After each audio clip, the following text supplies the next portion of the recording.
The month of May is the story is going to be flood, flood, flood. All that snow has to come down.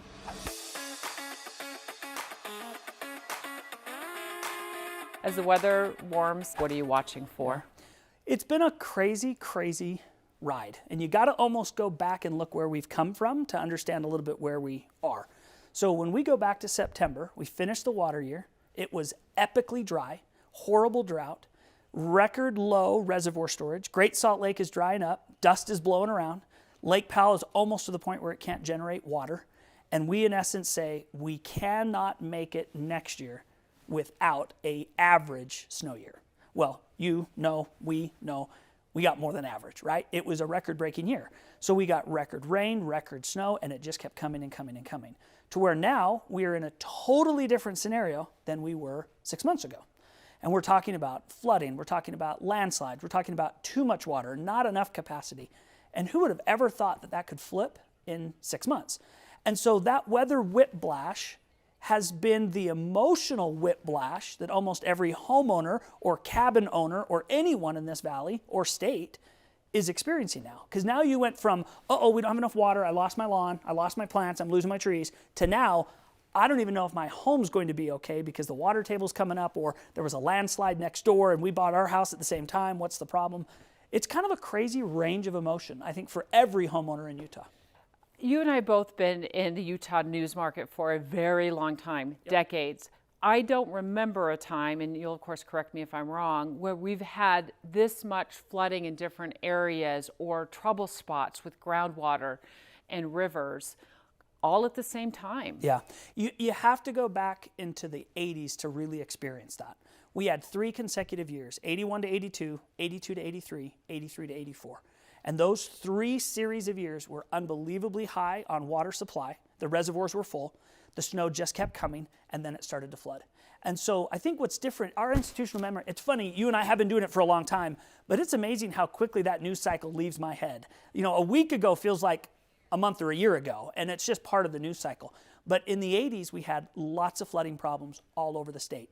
Dam broke in Thistle, ruined the canyon, wiped out the town. State Street flooded, Cache Valley was flooding. I mean, it was all over. It just, you got to think back, that was 45, 50 years ago. So what has changed since the mid-80s to today that will help us? Well, first off, we've changed. Having gone through something like that, you decide, oh, we got to change how we move water. We have to change infrastructure. We've built more reservoirs. We've built better infrastructure. Our pipes are bigger, the culverts are bigger, the movement of the water is more nimble, and water management is significantly different. It isn't just, well, it's runoff, so you just let it run off. Now it's, no, we're going to manage the runoff, right? We're going to build mountain reservoirs, we're going to fill those reservoirs, and then we're going to empty those reservoirs 3 times, as in the case of Pineview this year. We'll fill and empty Pineview 3 times just to manage the water going down the Weber River. So we've changed, and the infrastructure's changed. Now, the other thing that's changed, in 1983, and really the first part of the 80s, the reservoirs were almost to maximum capacity. Well, this year, they're almost at maximum or minimum capacity. So it's totally different. We've got tons of places to put the water. We could take all the snowpack in the Wasatch and put it in the Great Salt Lake and be totally full. Now, we can't do that because we can't move all that water. But it's amazing how different our water scenario is coming off of a decades-long drought. This year, we have the capacity. It's just, can we get the water there with minimal damage? And one thing that I think you and I would agree, the growth between 83 and 2023 is night and day. There are whole communities, whole towns, whole cities that exist in places that didn't exist in 1983. So you're dealing with people that have, number one, never really had a flood year, and have been in areas that might be prone to high water tables or landslides or whatever, and we've never really gone through that. So we're testing the development, we're testing the city codes, we're testing the resolve of developers and cities to put things in places that maybe you shouldn't put things in places. And that really trickles down to the homeowner, the person that's there. What are the newer communities, or where are the newer communities that you're keeping a close eye on? Well, I'll start north and kind of work south. You look at what Cache Valley has done. The growth in Cache Valley is immense. Nothing like it was in 1983. Highly agriculture in the 80s. Now we've got a whole lot of urban sprawl creeping and crawling all over Cache Valley. You get into the Wasatch Front, and really anything west of the I-15 corridor is new development. You had a lot of farm and agriculture west of the freeway, but now you've got far west, you've got Syracuse, you've got West Davis Corridor, you've got Farmington that is now spread out into Sunset and west, all around Davis County, west side of the Great Salt, or the I-15. Then into the Tooele Valley, the growth in Tooele is huge. Grantsville, Stansbury Park, all of that. And then to the Utah Lakeside. Lake Point, Saratoga Springs down over on the Utah Lakeside. I mean, it's incredible. And we know it, it's a great place to live. So you grow and you build homes and communities where you can, but we've never really tested that in a water cycle. And I think we're going into one. And Debbie, to be honest, I don't think this is a one-year deal. I think this is like the 80s. I think we're gonna go into a multi-year wet pattern, and we're going to see big snow years and big springs and big runoffs. Worried about groundwater in those newer areas, more so than runoff from a river? Oh yeah, and what happens is when you're out west, let's say you're out in Saratoga Springs west of Utah Lake, you're not real worried about the Ochre Mountains bringing watershed down, right, or it's too far. But all of a sudden your water table rises 5 feet, and all of a sudden you go, oh, there's water in my yard. Where'd that come from? It's coming from the ground up. You can't stop water coming from the ground up. You can put in a sump pump. If you're proactive, you can put in piping and other things that kind of take care of it for the time being. But if there's too much water coming too fast, you can't take care of it. It comes into your home. It enters your basement. So there are some preventative measures, but that doesn't stop it. And there's a lot of communities. We were actually out in Saratoga Springs over the weekend, and in certain places, they go, hey, you can't have a basement here. Well, why can't you have a basement? Well, because there's a high water table here. Okay, so now I'm a foot above ground. Right? That's where I've built my house. I've got a crawl space. But is that foundation on solid ground? What happens when the water table comes up and all of a sudden my crawl space is filled with water? Is your foundation solid? Is it going to start sinking? We've done stories just this past week, right? In Woods Cross and other places where foundations are moving and things are happening. I just think we're going to experience a lot, and not to be a fearmonger, I just think we're going to experience things we've not experienced in the last 50 years because we're experiencing weather and conditions that we haven't experienced in 50 years. I watched video from a homeowner from like the Immigration Creek area on the east side of Salt Lake City, and it's water bubbling up from the sidewalk cracks. Yep. That's one obvious warning sign of trouble. What are some others? Yeah, and it's crazy because we've said it on your program, we've said it on others. If you start to see things that are unusual water-wise, you have to speak up. Because a lot of times you don't realize the culverts and the pipes, the storm drains and their network underground. So if you've got water gurgling up through a cement crack, or you've got a manhole cover that's bubbling water, or all of a sudden out of a hillside you're weeping a bunch of water, you're like, I've never seen that before. Call your municipality, let them know, hey, something's going on here, you need to look. Because if they can get there, identify the problem, clear the problem in its early stages, you can prevent a massive problem later. It only takes one storm drain to get clogged, and next thing you know, water's coming out, spilling on the roads, getting into people's basements.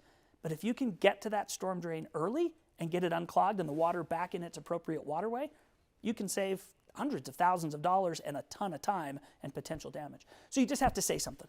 Do you worry about older homes that are in more established neighborhoods as much as you do about the newer homes that in the communities that have been kind of built on the west side of I-15, you know, kind of on the envelope of the Great Salt Lake? Is that still a concern for you? Any home that has 30, 40 years history in this valley, I worry less about than any home that's newer. Okay. Just because they've been here, the ground is settled, things have happened. Now, it doesn't mean they're out of the danger. You know, Immigration Creek is Immigration Creek. Those homes have been there a really long time. And if that creek spills and that thing floods, that home, which has been there 80 years, is just as likely to flood as a brand new home out somewhere else. But when you're talking about what to expect, what's the impact on my property, really, I think the depth of knowledge is only as deep as how long it's been there. So I think, yeah, the older homes have a little bit more history to understand. I mean, we built a home in Bountiful. It's been 15 years. I was born and raised in Bountiful. Before we bought land, we talked to the homeowners. We talked to the old landowners, right? The guys who were farming and doing apricot trees up in those places and said, hey, where are the spots that are to be worried about? And I remember an old guy who said, hey, over there is a sand pit. If you dig over there or put a house over there, it's total sand and you're gonna have problems. Over there, it's all rock. If you try to put a foundation in there, you're gonna blast and you're gonna have huge expenses because you gotta get through rock. And I'm looking at the guy like, how do you know that? Well, they were plowing fields. They were doing stuff. They just have memories, institutional memory that we don't have. So oftentimes, I don't think people have number one, the access to the people who know, and number two, they just are excited about where they're going and where they're going to be. So yeah, I think the people who've been here a long time have a lot of knowledge that they could impart to us, but I think a lot of times we don't listen. You know, you've got a piece of land, it's valuable, you want to develop, and there's a whole bunch of people waiting in line to buy those lots and build those houses, and that's what happens. Let's circle back on a final thought by talking about how we started this conversation. And that is that in September, we were all begging for an amazing winter. Yep. We've had more than an amazing winter. Alta had more than 900 inches of snow at that ski resort alone. Yep. What's in store for the month of May? The month of May the story is going to be flood, flood, flood. All that snow has to come down. And I think what we're going to start to see in May and into June, we'll be dealing with the creeks, the streams, the rivers flooding and for the next month to month and a half. I think the story that's going to be of great interest is going to be the end of May, 1st of June, when the cabin owners and the homeowners in those high elevations get to their buried properties and see all the water infiltration that has come into their homes and into their cabins, the sinking, the deck damage, the roof damage. We've just had historic depth. So for us, I live in a neighborhood that there's proper drainage and the water has a place to go.